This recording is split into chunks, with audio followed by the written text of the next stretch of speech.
मैं हूं पवन कुमार स्वामी। वेलकम है मेरे चैनल के ऊपर आपका एक बार फिर से एक और नए और बढ़िया टॉपिक के साथ, जो कि एक इम्पोर्टेंट टॉपिक होगा आपके बोर्ड एग्जाम के अंदर, क्योंकि इसमें से कई सवाल ऑब्जेक्टिव भी और वैसे भी सवाल बहुत ही क्या है पूछे जाते हैं, जो मैं आपको पता है वीडियो के अंत में आपको बताने वाला हूं।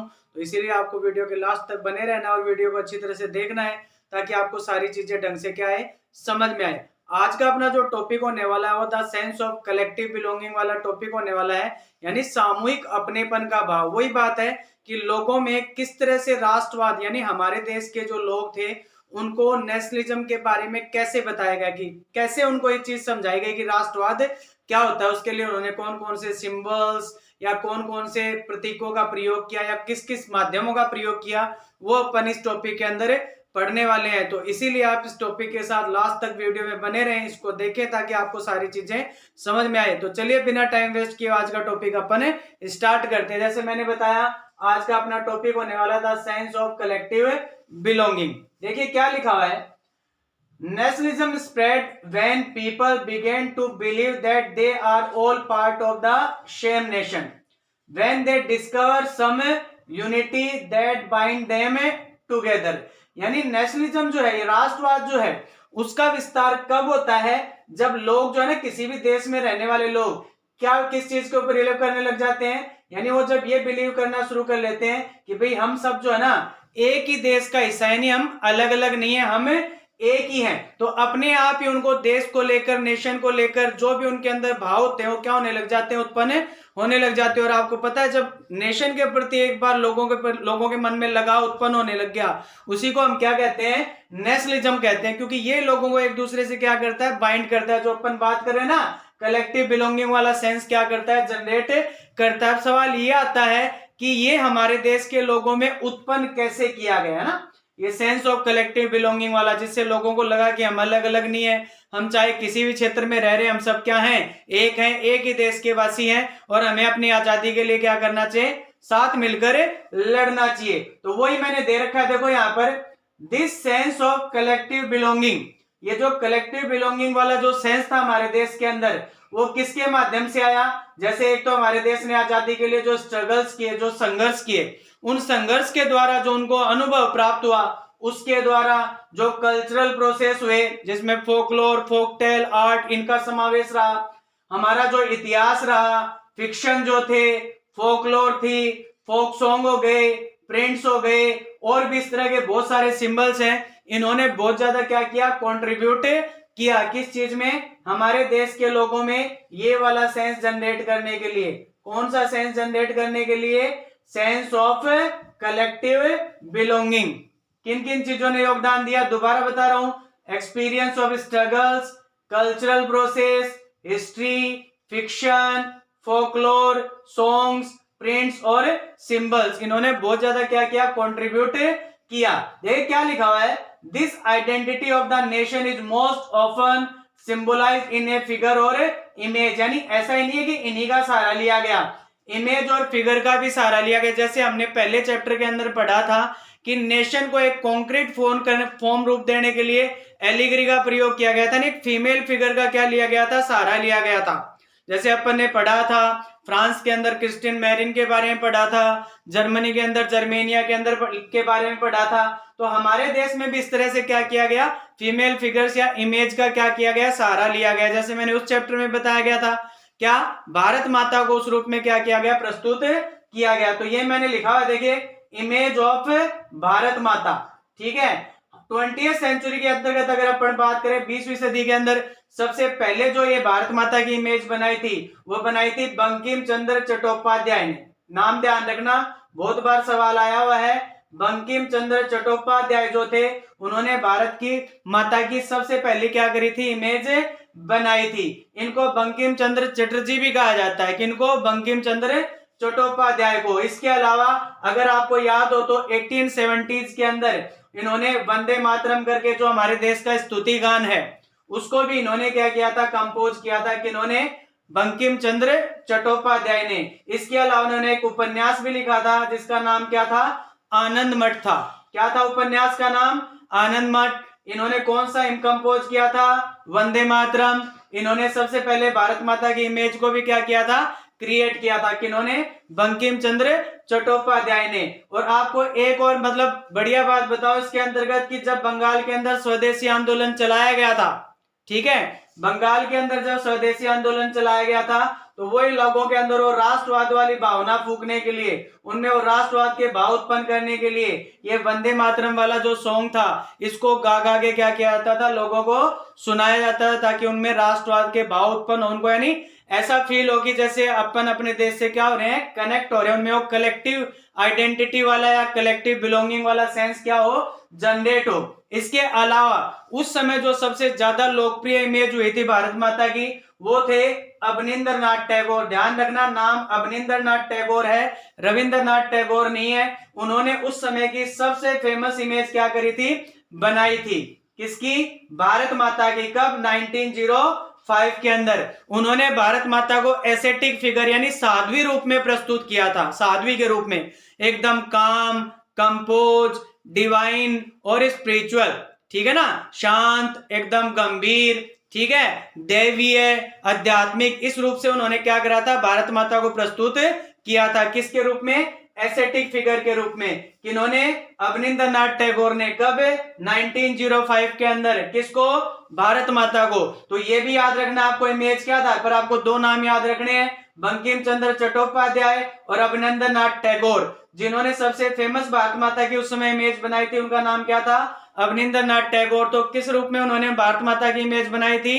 एस्थेटिक फिगर के रूप में। कैसे? काम, कंपोज और डिवाइन और स्पिरिचुअल फॉर्म में। उसके अलावा भी बहुत सारे आर्टिस्ट थे जिन्होंने भारत माता की इमेजेस बनाकर और लोगों में वो राष्ट्रवाद वाली भावना उत्पन्न करने का क्या किया, प्रयास किया। जैसे आप अपनी किताब में देखेंगे तो ये एस्थेटिक फिगर वाला जो इमेज है पंडित जवाहरलाल नेहरू वाला, उस इमेज के अंदर पंडित जवाहरलाल नेहरू को क्या दिखाया गया है, उनके हाथ में भारत माता की इमेज है, साथ ही साथ भारत का क्या है, मैप है जो उनके एकदम हर्ट के पास दिखाया गया है। तो यानी ये क्या बता रहा है, वो लगाव को दर्शा रहा है। यानी इस तरह के जो बहुत ही फेमस लीडर्स थे उनको भी इस तरह से क्या किया जाता था, रिप्रेजेंट किया जाता था। एक और अब भारत माता की इमेज देखेंगे तो इस इमेज के अंदर भारत माता को क्या दिखाया गया है, त्रिशूल लिए हुए दिखाया गया है, साथ में क्या दिखाया गया है, लोयन दिखाया गया है और एलिफेंट भी दिखाया गया है, जो कि अवनींद्रनाथ टैगोर की जो भारत माता की इमेज थी उससे एकदम क्या है, अलग है। इसमें क्या चीज रिप्रेजेंट की जा रही है, इसमें जो है ना भारत माता को इस तरह से दर्शाया गया कि भाई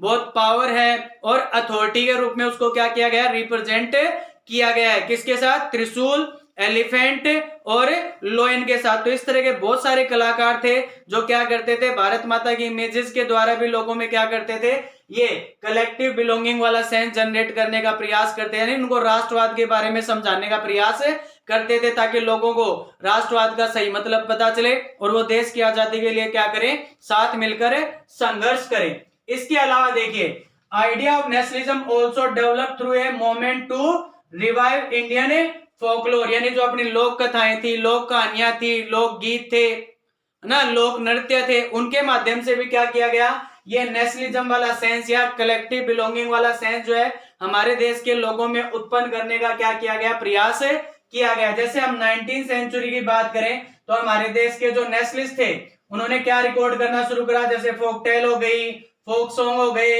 लेजेंड्स हो गए, ठीक है, इन चीजों को गांव गांव जाकर क्या करना शुरू किया, इकट्ठा करना शुरू किया, क्योंकि उनका मानना था कि ये हमारे देश की एक प्रमुख क्या है, धरोहर है और इनके माध्यम से भी हम लोगों को क्या कर सकते हैं, प्राइड फील करवा सकते हैं, अपने देश के प्रति लगाव उत्पन्न कर सकते हैं। देखिए मैंने लिखा भी है, दीज टेल्स दे बिलीव, उनका मानना था कि इस तरह की जो टेल्स है, मैंने कहा लोक कथाएं हैं, लोक कहानियां हैं, ठीक है ना, बलाट गाथा गीत जिनको कहा जाता है, उनका क्या मानना था कि ये हमें क्या देती है, gave a true picture of traditional culture that had been corrupted and damaged by outside forces, यानी इससे हमें हमारा जो वास्तव में जो हमारी परंपराएं हैं, कल्चर है, उनका सही से अपने को क्या करेगा, पता चलेगा, नहीं हमारे देश के लोगों को पता चलेगा, क्योंकि इनको जो है ना, जो बाहरी लोग आए, जैसे मुगल आए, फिर ब्रिटिशर्स आए, उन्होंने इसको पूरी तरह से क्या कर दिया था, करप्ट और डैमेज कर दिया था। तो इनका मानना था कि इनको रिकॉर्ड करके अगर हम लोगों को इनके सम्मुख लेके आएंगे इन चीजों को, तो लोगों को उन चीजों के ऊपर क्या होगा, प्राइड फील होगा, समझ में आ गया, और उनके अंदर वो कलेक्टिव सेंस क्या होगा, उत्पन्न होगा। और इसमें जो सबसे महत्वपूर्ण भूमिका निभाई हमारे देश में, उनका नाम था रविंद्रनाथ टैगोर जो थे, ठीक है, उनका एक महत्वपूर्ण रोल रहा कहां पर, खासकर बंगाल। वैसे तो उनका इन्फ्लुएंस जो था पूरे देश के ऊपर था, लेकिन आपको पता है कि वो बंगाल से बिलोंग करते थे।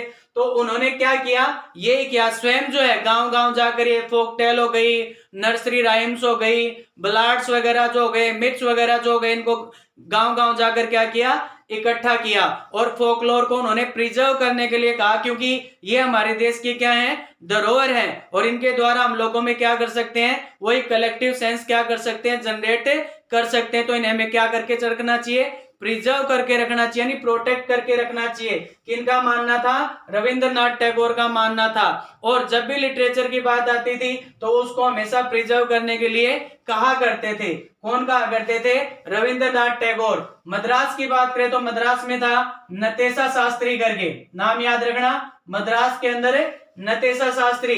इन्होंने क्या करा था, 4 संस्करण निकाले थे एक किताब के, है ना, नाम क्या था, ठीक है, तमिल फोक टेल्स, जिसका नाम क्या था, the folklore of southern India. ये नाम याद रखना है आपको, the folklore of southern India. किसने, किन्होंने ये करा था, उनका नाम था नतेशा शास्त्री। कितने वॉल्यूम थे इसके, 4 वॉल्यूम थे, ध्यान रखना। और जो तमिल फोक टेल थी उसका नाम क्या था, the folklore of southern India. इनका भी यही मानना था कि भाई ये जो चीज होती है ना, ये अपने को एक्सप्रेस करने का सबसे अच्छा माध्यम है। यानी अगर हमें हमारी फीलिंग्स किसी के सामने प्रस्तुत करनी हो, किसी के सामने लानी हो, तो इससे बढ़िया कोई चीज, यानी जो साहित्य उससे बढ़कर कोई चीज नहीं हो सकती। तो वो इसको भी, वो भी क्या कहते थे कि हमें इसको क्या करके रखना चाहिए, प्रिजर्व करके रखना चाहिए, क्योंकि फीलिंग्स को एक्सप्रेस करने का इससे अच्छा कोई माध्यम नहीं हो सकता। कौन कहते थे, नतेशा शास्त्री ये कहते थे। और सेम टू सेम थिंकिंग किनकी थी, रविंद्रनाथ टैगोर की थी। ध्यान रखना, बंगाल के अंदर रविंद्रनाथ टैगोर और मद्रास के अंदर नतेशा शास्त्री। किताब का नाम क्या है, the folklore of southern India. कितने वॉल्यूम थे, 4 वॉल्यूम थे, ध्यान रखना इस चीज का। इसके अलावा फ्लैग का भी सहारा लिया गया। किसका सहारा लिया गया, फ्लैग का। जैसे लिखा हुआ देखिए, ड्यूरिंग द स्वदेशी मूवमेंट इन बंगाल, जब बंगाल के अंदर स्वदेशी आंदोलन चलाया गया था तो एक ट्राई कलर फ्लैग जो है ना वो डिजाइन किया गया था। वो 3 रंग का जो झंडा था, वो आज हमारे झंडे में जो रंग है वो सारे के सारे नहीं थे, कुछ रंग उनसे क्या थे, डिफरेंट थे। जैसे कौन कौन से रंग थे, रेड था, ग्रीन था और येलो था। ध्यान रखना, जो ये बंगाल के अंदर जो स्वदेशी आंदोलन चलाया जा रहा था तब जो ट्राई कलर फ्लैग डिजाइन किया गया था उसमें रंग थे रेड, ग्रीन और येलो। आई बात समझ में। इसके अलावा इस झंडे के अंदर 8 लोटस थे, यानी 8 जो थे वो कमल के फूल थे, जो उस समय हमारे देश के जो 8 ब्रिटिश प्रोविंसेस थे, यानी 8 ब्रिटेन गवर्नमेंट के जो प्रांत थे उनको रिप्रेजेंट करते थे। ध्यान रखना, ऑब्जेक्टिव में आते हैं क्वेश्चन, जो 8 ब्रिटिश प्रोविंसेस थे उनको रिप्रेजेंट करते थे। इसके अलावा एक क्रिसेंट मून था, यानी आधा चांद था, जो हिंदू और मुस्लिम कम्युनिटी को क्या करता था, रिप्रेजेंट करता था। ध्यान में आया, क्या था, क्रिसेंट मून था, जो किसको रिप्रेजेंट करता था, हिंदू और मुस्लिम कम्युनिटी को रिप्रेजेंट करता था। तो ये तो पहले वाले फ्लैग की बात हो गई। फिर 1921 के अंदर महात्मा गांधी ने भी एक क्या किया था, झंडा डिजाइन किया था, जो किस नाम से जाना जाता है, स्वराज फ्लैग के नाम से। बहुत बार आया हुआ है क्वेश्चन, ध्यान दे लेना। 1921 के अंदर गांधी जी ने भी एक फ्लैग डिजाइन किया था जिसका नाम क्या था, स्वराज फ्लैग। इसमें भी वही 3 कलर थे, लेकिन एक कलर पहले वाले झंडे कलर से अलग था। इसमें जो रंग थे, रेड था, ग्रीन था और व्हाइट था। इस झंडे में एक लोटस नहीं थे, क्रिसेंट मून नहीं थे, बल्कि उसकी जगह पर क्या था, स्पिनिंग व्हील था, यानी चरखा था। ठीक है, आपको पता हो तो गांधी जी जो है ना चरखे के द्वारा सूत काटते थे, तो स्पिनिंग व्हील क्या था, उसके अंदर मौजूद था। स्पिनिंग व्हील किस चीज को रिप्रेजेंट करता है, सेल्फ हेल्प। ध्यान रखना, ऑब्जेक्टिव के आधार पर स्पिनिंग व्हील किस चीज को रिप्रेजेंट करता है, किसको सिंबलाइज करता है, तो सेल्फ हेल्प को सिंबलाइज करता है। आ गई बात समझ में आपको। तो इस तरह से फ्लैग का भी क्या किया गया, सहारा लिया गया। जब ये फ्लैग डिजाइन किए जाते थे तो कोई भी एक व्यक्ति आगे आगे इसको आगे सामने लेके चलता था और सभी लोग उसके पीछे पीछे चलते थे कि ये अपने नेशन को क्या कर रहा है, रिप्रेजेंट कर रहा है, यानी वो कलेक्टिव बिलोंगिंग वाला सेंस दे रहा है। एक और जो तरीका था वो था री इंटरप्रिटेशन ऑफ हिस्ट्री, यानी क्या था कि जो ब्रिटिश हिस्टोरियंस थे वो हमारे इतिहास को अलग रूप से प्रस्तुत करते थे हमारे देश के लोगों के सामने। उनका क्या मानना था कि जो इंडियन लोग हैं वो प्रिमिटिव होते हैं, बैकवर्ड होते हैं, यानी वो एकदम आदि मानव के समान, अगर उनको शासक करने के लिए यानी पिछड़े हुए हैं, अगर उनको रूल करने के लिए कह दिया जाए तो उनके लिए रूल करना क्या नहीं है, मतलब कि उनके लिए रूल करना पॉसिबल नहीं है, वो शासन नहीं कर सकते। कौन कहते थे? ब्रिटिश हिस्टोरियंस कहते थे। लेकिन हमारे देश के जो नेशनलिस्ट थे उनका सोचना इससे क्या था? अलग था। उनका क्या मानना था? ये लोग हमारे इतिहास को हमारे देश के लोगों के सामने गलत रूप से प्रस्तुत कर रहे हैं, क्योंकि हमारा इतिहास जो बहुत ही क्या रहा है? समृद्ध रहा है। ये तो पहले मुगल आए, उन्होंने हमारे इतिहास को डैमेज किया, हिस्ट्री को, फिर ब्रिटिशर्स आए, उन्होंने भी उसको डैमेज किया। इस वजह से वो इस तरह से हमारे इतिहास को क्या कर रहे हैं? प्रस्तुत कर रहे हैं। तो हमें जो है ना हमारी हिस्ट्री को एक नए रूप से लोगों के सामने क्या करना होगा? प्रस्तुत करना होगा। उनको बताना होगा कि हमारा देश हर मामले में दुनिया में पहले सबसे क्या था? आगे था। चाहे वो आर्ट हो, चाहे कल्चर हो, चाहे साइंस हो, चाहे आर्किटेक्चर हो, चाहे म्यूजिक हो, चाहे मेडिकल के क्षेत्र के अंदर, यानी हर क्षेत्र के अंदर हमारा देश जो था वो दूसरे देशों से क्या था? एजुकेशन के मामले में देख लो, आपको पता होगा तक्षशिला जैसी जो यूनिवर्सिटीज थी वो हमारे देश के अंदर थी, और दूर दूर से लोग क्या करने के लिए आते थे? वहां पढ़ने के लिए आते थे। और साथ ही साथ मेडिसिन का भी इतना नॉलेज था कि दूर दूर के देश के लोगों के लोग और बच्चे जो थे यहाँ उनका क्या करने आते थे? अध्ययन करने आते थे। तो हमारे जो नेशनलिस्ट था उनका क्या कहना था? हमें वास्तविकता जो हमारे देश के लोगों के सामने लेके आनी है, ताकि उनको अपने हिस्ट्री के ऊपर प्राइड फील हो, वो उसके लेकर मतलब कि थोड़ा सा बैकवर्ड फील ना करें, उसके ऊपर प्राइड फील करें। और फिर जब भी देश की आजादी के लिए हम उनको पुकारें और स्ट्रगल करने के लिए पुकारें, तो जोश के साथ अपने देश की आजादी में क्या करें? आजादी के स्ट्रगल में पार्टिसिपेट करें और देश को क्या कराएं? आजाद कराएं। तो ये चीजें अपन ने पढ़ी कि किस तरह से हमारे देश के लोगों में सेंस ऑफ कलेक्टिव बिलोंगिंग क्या किया गया? जनरेट किया गया। हमारे देश के नेशनलिस्ट का क्या मानना था कि हमारे जो फोकलोर हैं, फोक टेल हैं, बलाड्स हैं, नर्सरी राइम्स हैं, ठीक है, म्यूजिक है, डांस है, उसके अलावा इमेजेस के थ्रू, फ्लैग के थ्रू, लिटरेचर के थ्रू, हिस्ट्री के थ्रू लोगों में वो कलेक्टिव सेंस जो है वो क्या करने की कोशिश की गई? जनरेट करने की कोशिश की गई। फिर उसमें चाहे से आप अवनींद्रनाथ टैगोर की बात कर लो, या बंकिम चंद्र चट्टोपाध्याय की बात कर लो, चाहे रविंद्रनाथ टैगोर की बात कर लो, चाहे नतेशा शास्त्री की बात कर लो, चाहे महात्मा गांधी की बात कर लो, सबने अपने अपने हिसाब से जो बना उस तरह से लोगों में वो कलेक्टिव सेंस जनरेट करने का क्या किया? प्रयास किया, ताकि लोगों को वास्तव में नेशनलिज्म का मतलब समझ में आए, नेशन का मतलब समझ में आए, और देश के लिए जो नेशन को मतलब कि इंडिपेंडेंट कराने के लिए जो आजादी के लिए जो आंदोलन चलाए जा रहे हैं, स्ट्रगल करे जा रहे हैं, उनमें वो ज्यादा से ज्यादा क्या करें? पार्टिसिपेट करके देश को क्या करें? आजाद कराएं। आपको पता है जब इतना बड़ा प्रोसेस होता है तो डिफिकल्टीज तो आती हैं। तो कई बार क्या होता था, जब भी कोई आंदोलन वगैरह होते हैं तो ज्यादातर जो हिंदू सिंबल्स हैं या जो प्रतीक वगैरह उनका ज्यादा से ज्यादा क्या किया जाता था? प्रयोग किया जाता था। तो देखने में आता था कि बाकी की जो कम्युनिटीज थी वो अलाइंटेड फील करने लग जाती थी कि भाई इन्हीं को ज्यादा क्यों प्रायोरिटी दी जा रही है। इसीलिए अपन ने देखिए पढ़ा भी था, कई ऐसी कम्युनिटीज थी जब बड़े बड़े आंदोलन चलाए गए तो उन्होंने उसमें क्या नहीं किया? पार्टिसिपेट नहीं किया। उसके पीछे यही कारण था। लेकिन फिर भी इन डिफरेंसेस को क्या करके एकोमोडेट करके बहुत सारे आंदोलन चलाए गए, स्ट्रगल किए गए, जिसका लास्ट में अपने को आजादी के रूप में क्या मिला? फल मिला। इसके अलावा आपके क्विट इंडिया मूवमेंट भी दे रखा, आपको पता होगा, भारत छोड़ो आंदोलन, जो गांधी जी ने लास्ट में कहा कि भैया अब तो इनको यहां से क्या करना है? निकालना ही है। आपको पता है 8 अगस्त 1942 को आंदोलन शुरू हुआ था और गांधी जी ने इसमें डू और डाई का क्या दिया था? नारा दिया था। समझ में आ गई बात? इससे रिलेटेड कम ही क्वेश्चन आते हैं, लेकिन फिर भी मैंने थोड़ा बहुत आपको बताने की क्या करी है? प्रयास करी है और अच्छी तरह से समझाने का प्रयास किया है। आशा करता हूं आपको सारी चीजें ढंग से समझ में आई होंगी। अगर समझ में आई हो तो वीडियो को अप्रिशिएट करें, मेरी मेहनत को भी अप्रिशिएट करें, लाइक करें, शेयर करें, और चैनल पर पहली बार आए तो सब्सक्राइब करना ना भूलें, और बेल आइकन भी आपको क्या करना है? प्रेस करना है, ताकि जब भी कोई नया वीडियो डालूं तो आपको पास तुरंत उसका क्या पहुंच सके? नोटिफिकेशन पहुंच सके। तो ये था अपना वीडियो। अगर समझ में नहीं आ रहा तो बार बार इस वीडियो को चला के देखें, पूरा देखें, ताकि आपको सारी चीजें क्या आए? समझ में आए। क्योंकि ऑब्जेक्टिव क्वेश्चंस के मामले में ये टॉपिक बहुत ही इंपॉर्टेंट है।